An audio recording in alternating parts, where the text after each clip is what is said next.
Grand Lake. Thank you, Madam Speaker.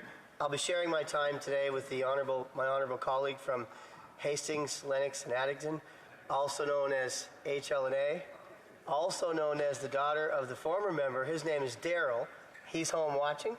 So it's a family business here. Here. So today, Madam Speaker, I'm pleased to rise today to support this motion by my colleague from Calgary Forest Lawn, which would see this House lend its agreement to the comments by the Liberal Premier of Newfoundland and Labrador calling on the federal government to exempt all forms of heating fuel from the Liberal carbon tax for all Canadians. Here. Indeed, Madam Speaker, all four premiers of the Atlantic provinces have written to the Prime Minister, urging him to stop punishing Atlantic Canadians with this punitive tax upon a tax this winter season, especially as they have already faced the highest inflation rates, Liberal inflations, just inflation rates they've seen in decades.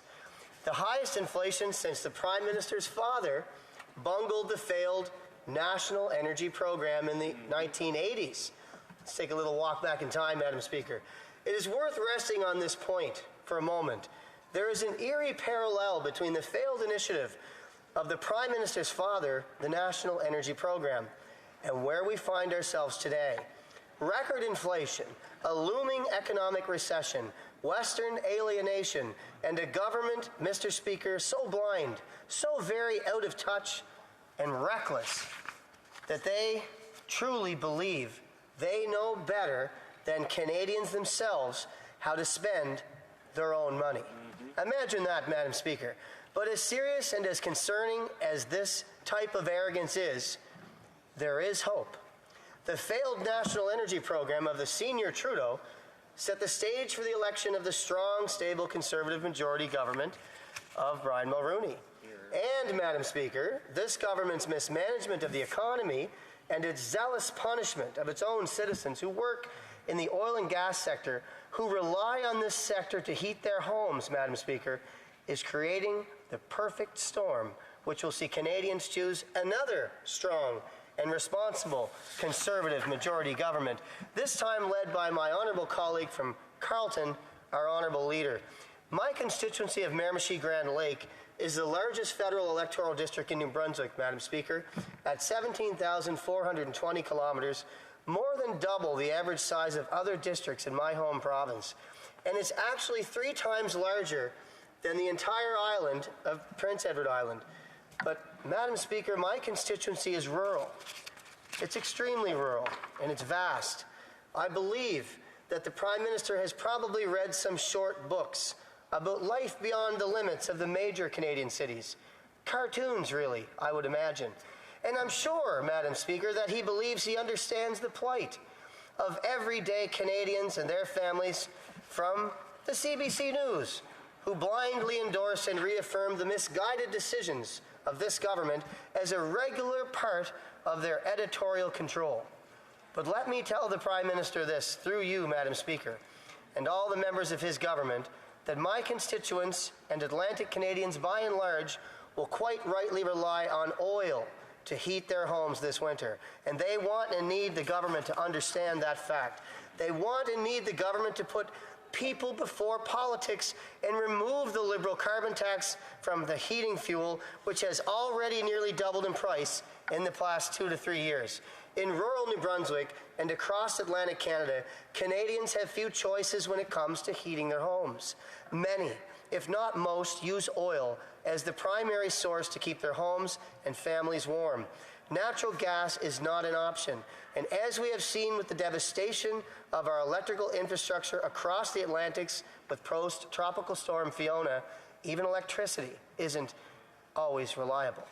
It is one thing to lose your electricity for days or even weeks in September or October, but Madam Speaker, if this happens during a Canadian winter between November and March, homes freeze, plumbing fails, homes get destroyed. In many cases, oil is the only safe and reliable option to keep your home and family warm through the Canadian winter in rural Atlantic Canada. I know that this government and the Prime Minister at least values the homes of Atlantic Canadians. To be sure, I wonder, though, if the Prime Minister had his way, if he would still have Atlantic Canadians locked in their homes for their own safety, of course. So perhaps he might consider chipping in with the Atlantic Canadians in their share of his carbon tax to help offset the cost of keeping these home detention centers warm this coming season, Madam Speaker. Just in case he needs them one more time. It's frustrating to me, Madam Speaker, to say the least, to stand in this House time and time again and explain the realities of rural life to this government. I understand that as members of this House, we all represent different constituencies, different geographies, none being more important than the other. But there's a reality to the Canadian life, Madam Speaker. Our country is large and vast, and a great many Canadians live in rural settings. They understand choices work for them and their families, and they do not need this Liberal government taxing them, punishing sequence for choosing the only available option that is safe and can be relied upon. Canadians are better to choose for themselves. The Liberal government has made enough decisions for the people that they didn't want to begin with. The government has mismanaged this economy in such a way that the price of heating oil has already more than doubled on their watch. Other necessities, food, and certainly the cost of building or maintaining their homes with repairs has at least doubled. The punishment of Liberal inflation never ends for Canadians, but their pain is the government's gain. Every item in our economy, our service, which is subject to the federal portion of HST and which has doubled in price, means this government is now collecting double the tax on these items it would have only a year or two ago. Now, to be fair to any normal, responsible government, this additional tax revenue would be a windfall and certainly help to allow a budget balance itself, as our Prime Minister likes to say. But I understand that this government has a severe spending problem. And even this doubling in revenue is not nearly enough for them. They've in fact caused inflation. These high percentages we have, much of that percentage is caused by their inability to have monetary policy and manage the books of this country. I revert, Madam Speaker, for this, to the fact the Premier of Newfoundland and Labrador, a Liberal friend of the government, has publicly called on this Prime Minister to exempt home heating oil from the Liberal carbon tax. This is not, Madam Speaker, Ottawa Liberals whispering to themselves that it's time for this Prime Minister to move on. I can understand why the Prime Minister, with no serious job prospects of his own on the horizon, would ignore these Liberals. But a sitting and popular Liberal Premier in Atlantic Canada, in Newfoundland and Labrador, speaking about it aloud in the news, now that's a whole different story.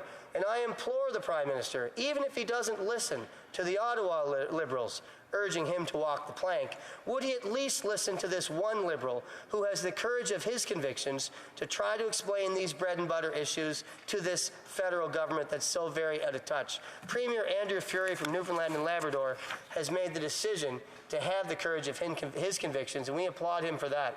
I proudly support this motion to remove the Liberal carbon tax on home heating fuels, Madam Speaker.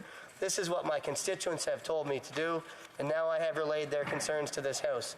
The tax grab by the Liberal government will increase heating costs by over 20% for working Canadians, and as the Premier of Newfoundland and Labrador has rightly said, and I'll quote him today, it will create an undue economic burdens on Canadians who do not have the resources to cope with this burden. Thank you, Madam Speaker. Hear, hear.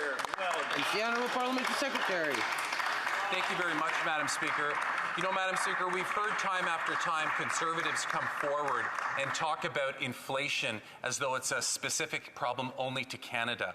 They say that Liberals and the Canadian government created this inflationary problem. But the reality is that just about every developed country in the world followed a similar pattern with their monetary policy in order to support their populations during the global pandemic. So if this Conservative member is saying that inflation is strictly a Canadian problem and that monetary policy in Canada is what led to inflation, he is essentially saying the same thing for every developed country in the world. So my question to him, Madam Speaker, is the Conservative Party basically saying that they are against the Western world? Member from Miramichi Grand Lake. Madam Speaker, it is an absolute pleasure to answer this question, because while Vladimir Putin threatens to turn the energy supply off to our Western allies, while he funds his war machine on Ukraine. The government here doesn't think we should develop our oil and gas, where we might distribute that oil and gas to our allies so they wouldn't have to rely on Putin. So I'm going to take that question, and I think the government of Canada has turned their back on Western Europe completely when it comes to energy. Thank you. Questions et commentaires, l'honorable député de Beauport. The honourable member for Beauport-Limoilou. Thank you, Madam Speaker.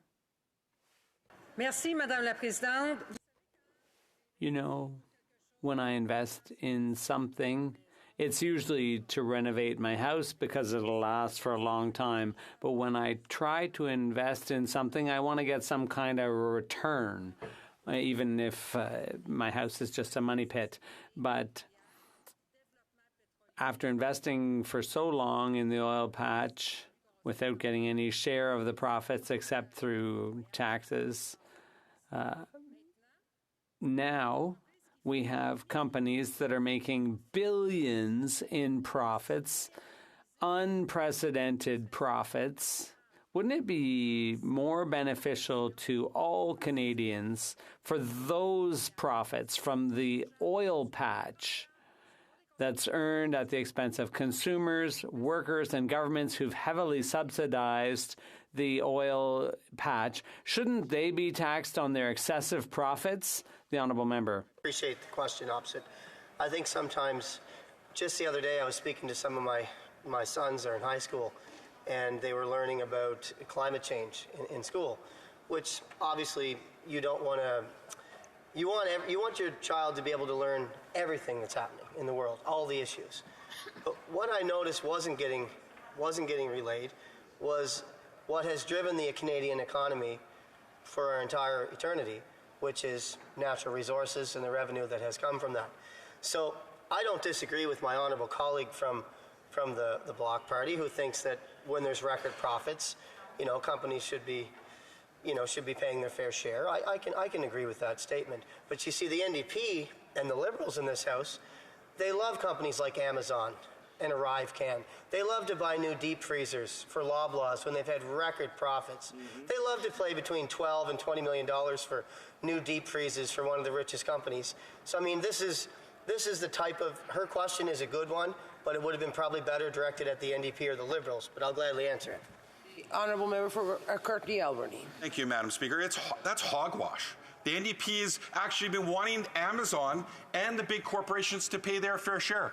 Madam Speaker, while people can't afford to pay their home heating costs, the debate we're having today, the IMF is saying that it's actually runaway corporate greed and CEOs that are making record profits, Madam Speaker, in oil and gas, in the banking sector, the grocery stores. And to help interpret to my Conservative colleague, it's the triple greed that's taken hold here, Madam Speaker, of this country. And I'm calling on the Conservatives, Madam Speaker, to stop being the gatekeepers for big oil and big corporations. And will they today tackle the triple greed?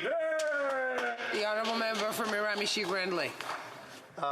Madam Speaker, I think the question to the member, the answer is, why is the NDP supporting the Liberal government who supported $28 million to a Liberal donors company? Now they've got